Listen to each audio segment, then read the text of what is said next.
네, 브리핑 듣고 왔습니다. 분위기가 한 10분 사이 동안 더 험악해졌습니다. 원달러 환율 1,332원까지 고점 돌파가 나오고요. 지수는 다시 한번 2,500선 깨고 있습니다. 2,491선이 오늘 장중 저점 10시에 나왔던 저점인데 지금 한 4포인트밖에 남겨두지 않고 있는 상황이거든요.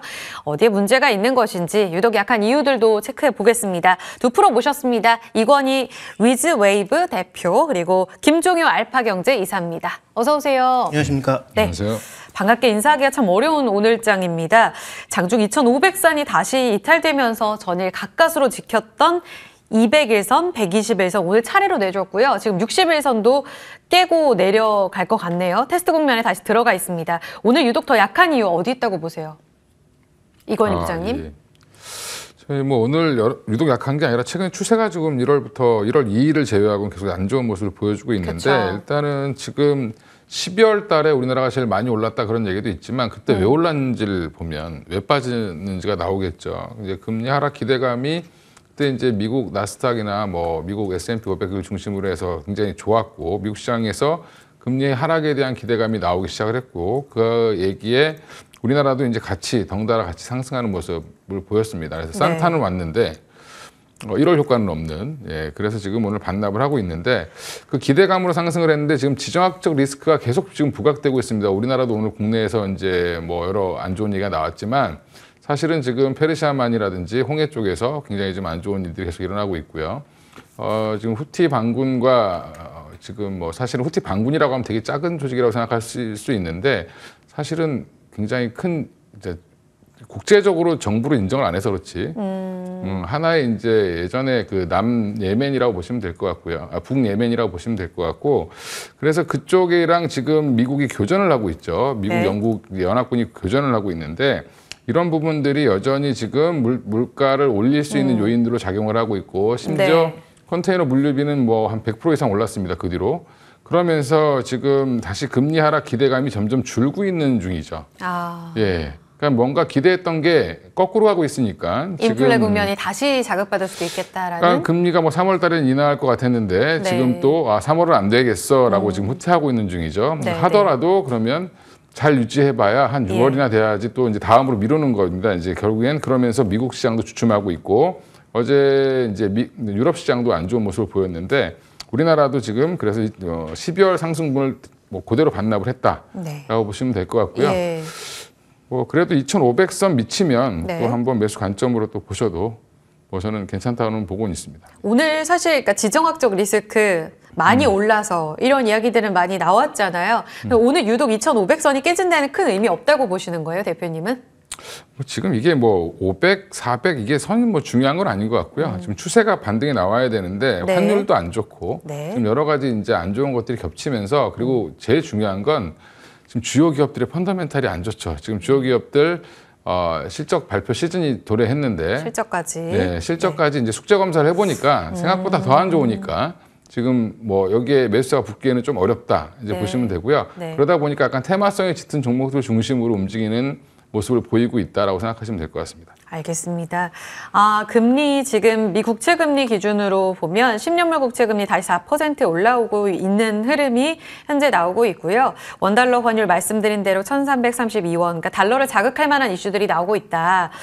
앞서 말씀해 주신 대로 우리가 올라서라는 부분에 있어서는 11월에 코스피가 한 11%, 12월에는 4.7%, 근데 1월 들어서 한 5.9%의 되돌림이 나오고 있습니다. 김종효 이사께서도 보시기에 되돌림으로 보세요? 아니면 뭔가 펀더멘털, 방금 이야기가 나왔던 여러 이유 중에 실적과 같은 우려감 때문에 되돌림 그 이상의 의미가 뭔가 있다고 보시는지요?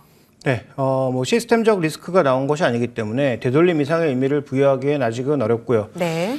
다만 이제 얘기해 주신 내용들을 반복할 수밖에 없는데 뭐 정리해 보면 수급적으로는 연말에 들어왔던 매수가 연초에 다시 배당을 안고 출회되는 부분이 대형주에 부담이 된 거고요. 거기에 삼성 블록들이 더해졌으니까 당연히 지수에 가장 영향이 큰 삼성전자의 충격이 강하게 갔고, 그 다음에 이제 주요 기업들, 뭐 LG엔솔, LG전자, 삼성전자 이런 큰 기업들의 실적이 시장의 예상치를 밑도는 그런 흐름이 발견이 되면서 네. 전체적으로 기대했던 것보다 실적이 떨어지니까 그러면 이게 4분기에 국한된 거냐, 아니면 2024년 실적을 대거 상향해 놨는데 이것도 이제 훼손되는 거냐에 대한 그런 얘기도 나올 수 있는 상황인 거죠. 그래서 지금 예전에도 우리가 HMM을 한번 얘기할 때 말씀드린 것처럼 이렇게 운송비가 상승하는 건 HMM 같은 걸 좋게 볼 일이 아니라 올 연간 물동비 상승으로 인해서 기업이익이 하향되는 걸 주의해야 된다라고 말씀을 드렸는데 그런 양상들이 또 심리적으로는 이어지고 있잖아요. 그래서 이런 요인들이 복합적으로 작용하면서 우리 시장이 상대적으로 약세를 보이고 있다. 그런데 그런 수급적인 요인들이 이벤트가 어느 정도 끝났음에도 불구하고 좀처럼 재유입되지 않고 있는 게 문제인 거죠. 그러니까 그만큼 우리 시장의 상대적인 매력이 떨어졌다라고 봐야 될 것 같고요. 결국 중국 경제와 결부되어서 움직이고 있는 국내 증시와 더불어 홍콩, 한국의 약세가 두드러지게 나타나고 있고, 그다음에 개인 투자자의 매수가 엄청나게 가세하고는 일본의 상대적 강세가 엄청나게 나타나고 있고, 그다음에 미국 같은 경우엔 미국도 잘 보셔야 됩니다. 엔비디아 등 몇 종목이 강한 거지 여기도 애플, 테슬라 무너지고 있거든요. 균형 잡힌 상승이 아니에요. 그래서 이런 부분들의 흐름들을 잘 살펴보시면 지금 지수 기준으로 봤을 때 우리가 굉장히 뭔가 불안해 보이고 부진해 보이지만 글로벌 증시도 다 녹록하지 않은 게 없다. 이렇게 봐야 될 것 같습니다. 그렇군요. 알겠습니다. 추세적으로 뭔가 관찰이 더 필요해 보입니다. 미국장이 괜찮고 다른 국가들이 굉장히 선방하고 우리가 더 안 좋은 건 아니고 분위기 자체가 전체적으로 좀 달라진 이런 기조도 지금 김 이사님께서 지적해 주셨거든요.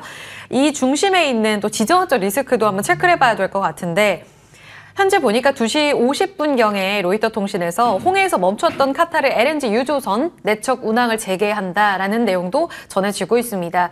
그럼에도 불구하고 올랐던 종목들 오늘 다 반락이잖아요. 대성에너지, GS 이쪽으로 2시 지나서 변동성이 아주 커지진 않고 있습니다. 그런 흐름들 안에서 계속 뉴스플로우는 체크를 해봐야 될 것 같은데, 게다가 북한과 관련된 지정학적 리스크까지 고조가 됩니다. 김 이사님, 그런데 전통적인 방산주는 무겁게 움직여서인지 조용하고 빅텍, 퍼스텍, 스페코, 한일단조 이렇게 좀 작은 종목들의 움직임만 좀 튀어오르는 데에는 역시 시장이 여전히 수급 중심의 테마적인 움직임인가? 이런 해석이 가능합니까? 근데 그건 좀 약간 어폐가 있는 게 오히려 연초부터 초반에는 지수 내릴 때도 하나시스템, 하나에어로스페이스, 한국항공우주 이런 것들이 대거 강세였거든요. 그러니까 우주항공청과 관련된 이슈 때문에 움직였다라고도 볼 수 있겠지만 어쨌든 연초의 움직임은 오히려 YTD로, 그러니까 1월 2일부터 수익률로 봤을 때는 아직도 하나에어로스페이스 같은 종목이 더 강하다라고 볼 수 있는 상황인 거고요. 네. 그럴 때는 전혀 움직이지 않았던 종목이 오늘 뭐 김정은 위원장의 얘기가 나오면서 일정 부분 반응이 좀 있는 것으로 보이고, 또 오늘 윗골이 달리면서 움직이는 걸 보니까 예전처럼 대북 이슈로 이렇게 관련된 종목군들이 빅랠리를 보이기에는 조금은 힘이 달리지 않을까라고 판단하고 있어서 여전히 내가 방산 쪽에서 좋게 보고 중심축에 놔야 될 종목과 단기 트레이딩에 해야 될 종목군들은 충분히 구분해 보실 필요가 있을 것 같고요. 그런 차원에서 빅텍은 저는 후자 쪽이라고 보고 있고, 여전히 뭐 하나시스템 이런 종목은 전자인데 핵심은 여기서 하나시스템 같은 종목을 지금 사도 되느냐는 조금 아닌 것 같아요. 하나시스템, 하나에어로스페이스, 한국항공우주 같은 종목군들은 계속 보유해야 될 종목들에 불과한 거고, 만약에 큰 방산주 중에서 진짜 신규 매수를 고민하고 계시다면 그나마 밸류에이션 부담이 가장 덜한 현대 로템 정도가 저는 조금 괜찮지 않을까라고 보고 있기 때문에 나머지 방산주에 대해서는 보유 관점 정도, 정말 신규 매수를 고민하고 계신다면 저는 현대 로템 정도를 보시는 게 낫지 않을까 이렇게 보고 있습니다. 지정학적 리스크에서의 기회는 이쪽은 거의 안 보시는 거죠? 네, 여기에 움직였던 다양한 종목들. 네, 북한과 우리 정부가 말잔치를 하고 있지만 액션으로 옮겨질 가능성은 낮다고 보고 있고요. 그런 차원에서 지금 뭐 빅텍이나 스페코 이런 종목군들에 대해서는 단기 트레이딩 정도가 유효하지 않을까 이렇게 보고 있습니다. 알겠습니다. 오늘 사이즈 작은 방산주 안에서는 단기 트레이딩 유효하나 여기에 윗꼬리가 좀 달리면서 힘이 약화되는 움직임 속에 기민한 대응은 중요하겠고요. 방산주를 그래서 지금 사느냐에 대해서도 좀 신중하게 바라볼 필요는 있겠습니다. 그러면 또 다른 이유 중에 하나가 앞서 이건희 대표께서 지적해 주신 대로 실적이잖아요. 오늘 2차 전지 실적과 관련해서 조금은 다른 예상 밖의 반등이 좀 나온 종목들이 많습니다. 먼저 LNF 점검해 볼 텐데요. 8%의 상승세 유지되면서 지금 시장이 저점을 낮추고 있지만 여전히 고점 유지하고 있습니다. 8%의 강세 20만 4,500원의 움직임. 적자 전환, 증권가 목표가 하향 조정에도 불구하고 오늘 강한 건 패낙괴라서인가. 이 대표님 어떻게 볼까요? 그렇죠. 뭐 사실 수급 이슈라고 보시는 게 맞을 것 같고요. 일단은 실적 발표가 오히려 나고 나서 네. 그러고 나면 이제 사실은 안 좋은 걸 알았는데 더 안 좋았죠, 사실은. 가이던스보다 한 절반 정도밖에 예상보다도. 더 안 나왔는데 지금 실적으로 이제 2차 전지는 움직이지 않고 있다라고 생각하시면 될 것 같고요. 네. 이제 뭐 요즘에 다시 한번 에코프로 관련된 종목들 중에서 네. 보면 에코프로 BM이 또 다시 조금 올라오죠. 오늘 코스닥을 좀 받치는 것도 BM 역할이 큰 거죠? 예. 그쪽도 마찬가지로 지금 이전 상장 이슈가 지금 자꾸 나오고 있어서 기대감이 자꾸 붙고 있는 것 같고요. 그리고 또 하나가 지금 뭐 LNF는 예전부터 거래소로 가겠다라고 자꾸 얘기를 했기 때문에 네. 그런 부분들이 좀 가시화되는 거 아니냐라는 기대감이 좀 붙어 있고 여의도에 며칠 전부터 그런 얘기 돌았습니다. 이제 뭐 빈집 처리하러 들어가야 된다 뭐 이렇게 얘기가 나왔는데 그 기관이 갖고 있는 물량이 거의 없다는 거죠. 네. 예, 없는데 만약에 지수에 편입되면 남들보다 비싸게 살 수 있기 때문에 그럼 실적 발표 이후에 사자라는 분위기가 형성됐다고 보시면 될 것 같고요. 네, 네. 오늘 기관이 지금 추정치만 보더라도 지금 현재 26만 주 이상 산 걸로 보이고 외국인들도 한 13만 주 붙어서 사실 주가를 보면 사실 차트로 보면 부담 없는 자리라고 보고 이제 들어온 겁니다. 그러면 이제 4분기 안 좋았으니까 1분기엔 좋아질 거야라는 기대감보다는 이게 이전 상장 이슈가 있으니까 지금이라도 담아놔야 되겠다라는 그런 수급이 사실은 작용을 했다라고 생각하시면 가장 빠를 것 같고요. 뭐 그 네. 위에 다른 이유를 찾기는 좀 어렵다라고 생각하시면 될 것 같습니다. 에코프로 BM, LNF, 에코프로 머티 다 수급으로 해석 많이 하는 종목들인데 이들 종목들이 오늘 장에서 상승하는 이유만 보더라도 이런 해석이 가능하다. 그러면 지금은 여전히 실적이 주가 키팩터가 아니기 때문에 접근에 대해서는 보수적으로 보시는 거예요. 왜냐하면 전액 관련해서 수혜 볼 거라고 했던 엔캠 같은 종목은 또 날아간단 말이에요. 네, 뭐 엔캠도 사실은 뭐 워낙 많이 빠져 있었고 이제 실적도 거기도 마찬가지로 근데 4분기에 안 좋게 나올 겁니다. 네, 네. 그러면 지금은 다시 또 수급 흔들릴? 이슈로 올라가는 거죠. 근데 지금 LNF 알겠습니다. 같은 경우는 제가 볼 때는 뭐 패시브 자금 유입으로 판단되지만 그래도 패시브 자금 유입이 생각보다 길어지면 이것도 예전에 에코프로 머티처럼 또 변동성이 그러니까 한마디로 오버슈팅이 나올 수도 있기 때문에 네. 트레이딩 영역에서는 충분히 좀 가능하지 않겠나라고 생각을 하고 있습니다. 어렵네요. 알겠습니다. 단기적으로 매력적일 수는 있겠습니다만 여기에 대해서는 또 각오가 필요한 부분이 있는 것 같아요. 예측하기 참 어려운 범주입니다. 그러면 2차 전지의 또 시장 영향력까지 해서 마무리를 짓고 오늘 시장 대비 좀 선방했던 로봇 섹터 조명해 보겠습니다. 최근 성장주가 전체적으로 아까 이 대표께서 이야기해 주신 대로 금리에 대한 기대감이 많이 낮아지면서 금리 인하 기대감이 낮아지면서 성장주가 좀 약했는데 로봇주의 강세 이어집니다. 김종효 이사님, M&A 기대감이 계속 끌고 가는 강세라고 보면 될까요? 2차 랠리까지도 가능한 걸까요? 네, 오늘 저희가 이슈에선 다르지 않습니다만 오리온과 지금 코스닥의 레고캠바이오의 이슈도 네. 돈이 필요한 쪽과 돈은 남아돌지만 성장이 없는 쪽이 조합이 되고 있지 않습니까? 네. 물론 로봇이 똑같지는 않겠지만 로봇도 마찬가지죠. 지금 로봇 종목의 매출을 보시면 대부분 굉장히 뭐 몇백억도 안 되는 그 정도의 매출 가지고 시총은 벌써 4천억, 5천억 몇 조를 만든 그런 기업들이 상당수 그렇죠. 발생하고 있다는 거죠. 네. 그럼 이게 과연 적정하냐에 대해서는 뭐 고민스러울 수밖에 없죠. 네, 소위 네. 우리가 성장주라고 하는 기업도 이익이 안 나는 기업도 PSR 개념에서 봤을 때도 10배 정도면 비싸다라고 얘기하는데 PSR입니다. PSR 10배도 비싸다라고 하는데 지금 PSR 뭐 40배 뭐 이렇게 움직여도 시장에서는 오히려 이런 종목군들 20% 강세를 보이고 있는 것은 방금 말씀하셨던 M&A 이슈를 제외하면 뭐 크게 부각될 것이 없다 이렇게 보고 있습니다. 네. 그런데 만약에 제가 정말로 그 기업의 자금을 운영하는 CFO라면 저 정도의 밸류를 정말로 성장성이 있다고 살까? 라는 고민을 정말 할 것 같거든요. 그래서 저는 지금 이렇게 M&A 기대감으로 움직이는 종목군들은 좋은 차익 실현의 기회가 왔다. 오히려 적극적으로 급등할 때마다 비중을 줄여야 될 때가 아닌가. 이렇게 좀 판단하고 있어서 로봇 관련주에 대해서는 밸류 기준으로 너무 급하게 움직이는 종목군들은 철저하게 분할 매도 대응을 하시는 게 맞을 것 같고요. 정말 로봇 관련주 사고 싶다. 저는 너무 매력적인 종목이 지금 일본에 널려 있지 않습니까? 하모닉 드라이브 시스템이나 나부테스코처럼 글로벌 감속기에서 1, 2위를 차지하고 있는 기업의 PR이 지금 15배, 14배입니다. 그러니까 이런 종목은 전혀 관심이 없고 단기적으로 막 20%씩 오르니까 뭐 PSR 10배, 20배 되는 종목은 뒤따라 사는 것이 과연 맞는 것인지는 저는 맞지 않다라고 판단하고 있기 때문에 더 매력적인 종목을 찾아보시는 게 좋을 것 같습니다. 이 대표님도 같은 의견이세요? 인탑스 그러면 상 풀리면 팔아야 되는 건지, 사실 삼성효가 받고 있는 종목들 앞서 브리핑에서 들으신 것처럼 레인보우 로보틱스 작년, 그리고 이제 지난주 이렌시스 에브리봇, 이제 오늘의 주인공은 인탑스잖아요. 네. 단기적으로만 챙겨야 됩니까? 인탑스도 뭐 작년부터 따지면 한 4배 가까이 올랐었죠. 예, 10,000원 정도 시작했으니까. 사실은 근데 인탑스도 삼성과 거래하는 부분을 많이 반영되어 있다고 보시면 될 것 같고요. 네. 하지만 이제 이게 중소 로봇주들까지 확산되는 분위기죠. 이제 뭐 사실 로봇주는 보면 아까 김종희 회사님 말씀하셨지만 뭐 밸류에이션을 따지면 지금 계산 안 되는 종목들이 대다수입니다. 많아서. 네, 대다수인데 사실은 LG, 삼성, 포스코, 한화 이런 주요 기업들이 어떻게 하느냐에 따라 달려 있다.